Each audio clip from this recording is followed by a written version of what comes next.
शीत दिनिया सकाळ पोई गछर कड़ झंका दे माड़ी कड़ देखी मन संभाली हेलानी धाई जाई पोई कड़ सब नहीं आसली। चलतु मु केमिति पोई कड़ बनाऊँ देखिए। पोई कड़ को भल भाव धोई नहीं छोट छोट कर काटी नेली। पोई कड़ सहित मुझे सारू आलू शिंब बैगण गोटे टमाटो आपण मैंने चाहिए आपण मनपसंदर परिवा सब नहीं पारे। कढ़ई रे तेल गरम कर सब परिवा को टिके लुण हलदी पकई भल भाव भाजी नेली।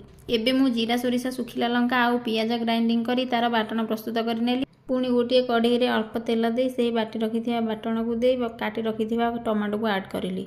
टमाटो टिके सीझापी मुझे लुण ऐड करदेली। बाटन भल भाव हो गला परे मु भाजी रखि परिवा को पकई भल भाव गोले टिके लीड कवर कर सीझा को छाड़देली। तापर जेतिकी झोल रखिए ता अनुसार आपण पानी ऐड करेंगे।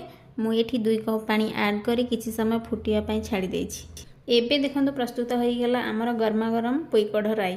वीडियोटी देखि सारा पर आपण मैंने खुशी चैनल को सब्सक्राइब करंतु।